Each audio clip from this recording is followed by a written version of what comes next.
हरे कृष्णा. दंडवत प्रणाम सगळ्यांना. राधे राधे. तर आज आपण श्रीकृष्ण भगवंतांसाठी भोग बनवणार आहे, स्वीट. त्याच्यामध्ये स्वीटमध्ये आपण काय बनवणार आहोत, तर आज गुलाबजामुन बनवणार आहोत. तर मी तुम्हाला गुलाबजामुनची आज रेसिपी सांगणार आहे.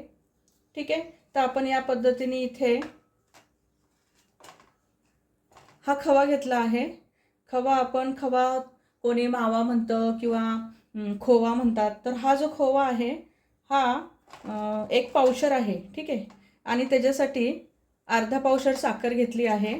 हे पहा,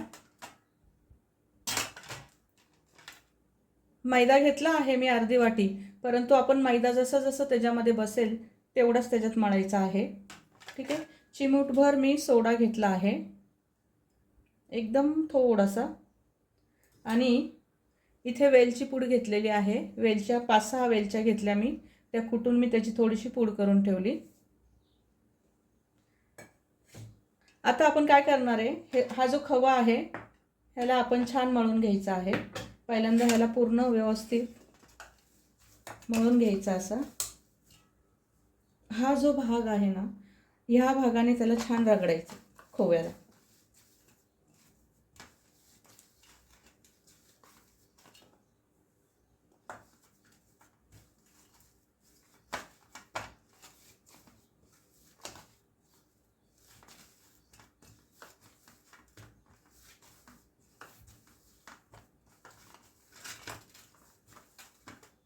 ठीक आहे. या पद्धतीने त्याला मळून घ्यायचा. पुढे आपण पाहू.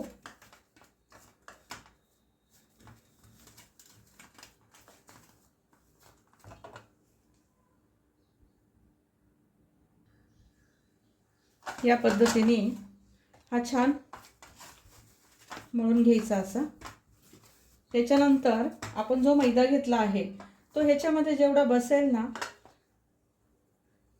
हा मी चाळून ठेवला आहे. ठीक आहे. कारण आपल्याला कसं भगवंतांना भोग दाखवायचा आहे, त्यामुळे भगवंतांना शुद्धतेची काळजी घ्यायला हवी आपण. ह्याच्यामध्ये जेवढा मैदा बसेल त्या पद्धतीने ह्याच्यामध्ये मैदा टाकायचा आहे.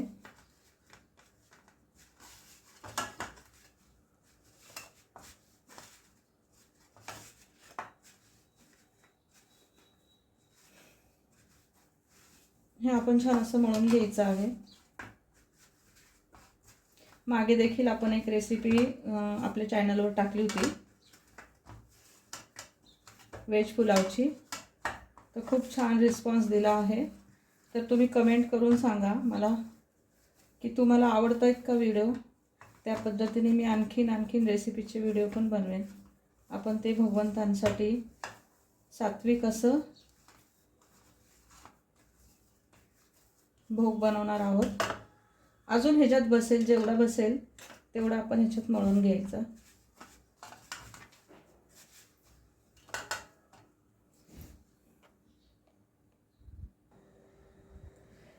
तर या पद्धतीने आपण हे मस्त हलक्या हाताने मळून घेतलं. तर आपण हे इथे हा सोडा थोडासा चिमूटभर टाकला आहे, तो पण थोडासा टाकला त्याच्यामध्ये. या पद्धतीने आपण ह्याला छान मळून एक 5 मिनटं रेस्ट करण्यासाठी ठेवूया. ठीक आहे. तर मी ह्याच्यामध्ये माझ्या लक्षात आलं आहे की बघा, आपण जो मैदा टाकला तो फक्त एक अर्धी वाटीपेक्षाही कमी असाच एवढाच बसलाय. आणि जेवढा बसेल त्याच्यामध्ये तेवढाच बसवायचा आहे. ओके. ठीक आहे. आता आपण ह्याला रेस्ट करायला ठेवूया एक 5 मिनटं. आणि आता आपण पाक करून घेऊ साखरेचा.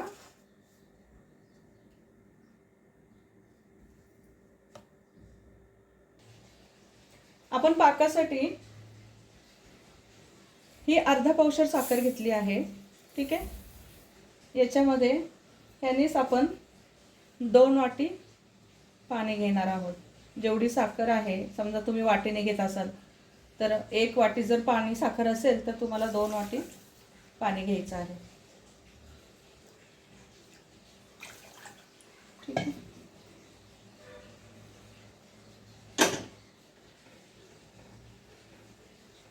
अशा पद्धतीने इथे आपण हा पाक करणार आहोत.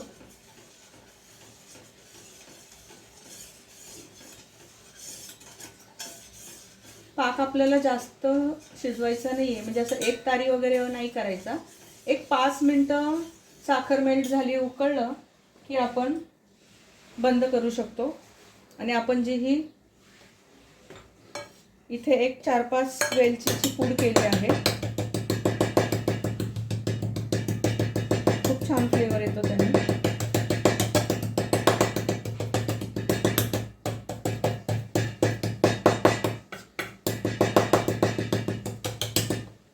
ठीक आहे. तर या पद्धतीने आपण ही वेलची ह्याच्यामध्ये टाकणार आहोत. एकीकडे इथे पाक होतोय.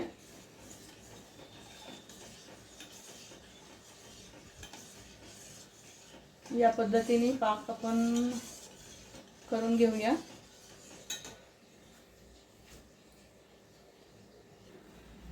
तर या पद्धतीने आपला साखरेचा पाक खूप छान झालेला आहे. 5 मिनटं ऑलमोस्ट झालेली आहेत. तर तुम्ही बघू शकता, हे पहा खूप छान झालेला आहे. तर आता आपण इथं हे गुलाबजामुनचं पण पीठ पण खूप छान सेट झालेलं आहे. तर आपण गुलाबजामुन करून घेऊया.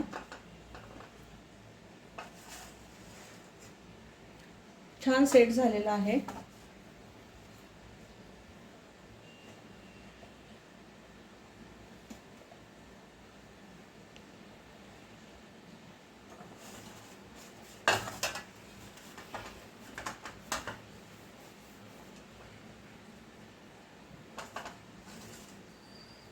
ठीक आहे. तर या पद्धतीने आपण असे छोटे छोटे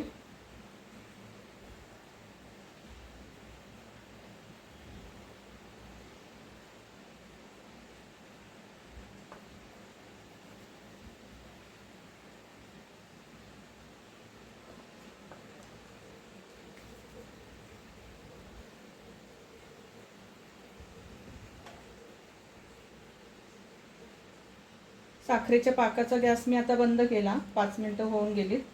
तो झालेला आहे. ठीक आहे. तर या पद्धतीने आपण असे छोटे छोटे गुलाबजामुन तयार करून ठेवूया.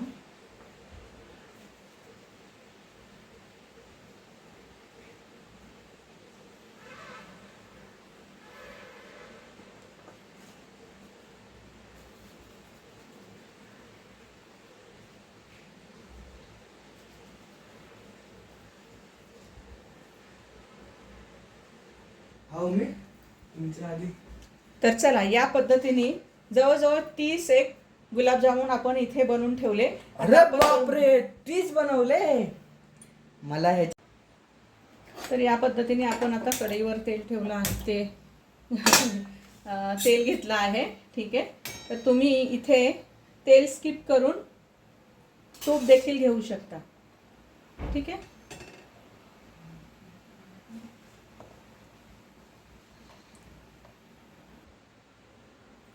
या पद्धतीने आपण तेल तापलेलं आहे.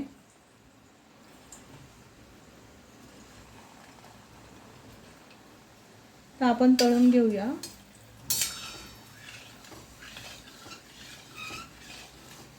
हलकंसं तेल तापल्यानंतर आपण सोडू. जास्त पण नाही, हे गॅस फुल करायचा नाही आहे. मंद ह्याच्यावर तळून घेऊ आपण.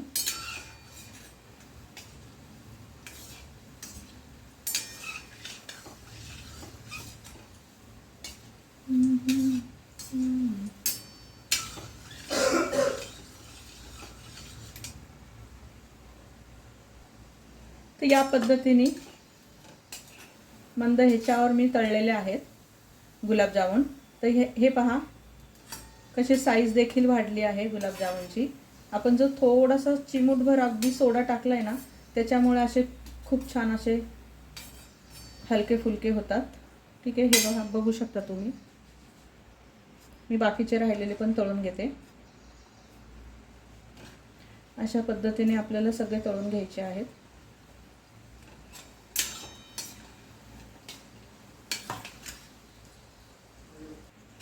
या पद्धतीने आपण राहिलेले हे गुलाबजामुन पण टाकून घेऊया. पहा किती छान झालेत तळून. आणि हे ना एकदा असे तळून झाल्यानंतर संपूर्ण गरम गरम अजिबात पाकात टाकायचे नाही.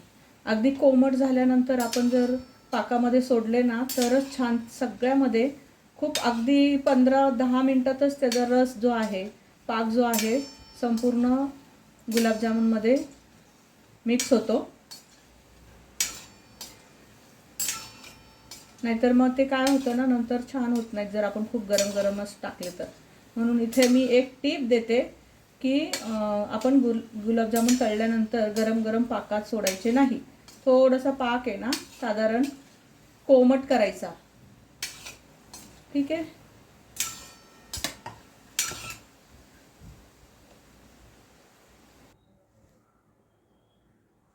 अशा पद्धतीने हे आपले गुलाबजामुन सगळे तळून झाले आहेत. आणि आता आपण ह्या पाकामध्ये हे सोडू कारण पाक कोमट झालेला आहे. ठीक आहे. आणि नंतर ना एक 10 ते 15 मिनिटं आपण ह्यांना मुरत ठेवू.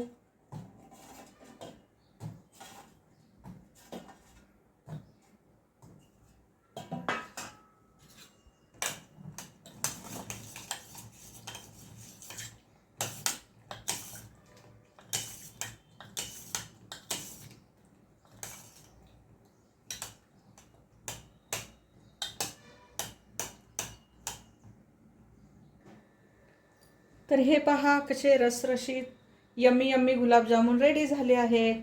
हे पहा मी तुम्हाला दाखवते बघा. ह्याच्यातून रस पण बघा कसा पडतो. पूर्ण ह्याच्यामध्ये 10 मिनिटात मुरले. इतके सुंदर झालेले आहेत. तर आता आपण कृष्ण भगवंतांना भोग दाखवूया. ठीक आहे. तर या पद्धतीने मी इथे तुलसीपत्र ठेवलं आहे त्याच्यावर. ठीक आहे. हरे कृष्ण कृष्ण कृष्ण हरे हरे, हरे राम राम राम हरे हरे. राधे राधे. तर या पद्धतीने आपण गुलाबजामुनची रेसिपी बनवली आणि भगवंतांना भोग दाखवला. तर प्लीज तुम्ही कमेंट करून सांगा कशी वाटली रेसिपी तुम्हाला. व्हिडिओ आवडला का?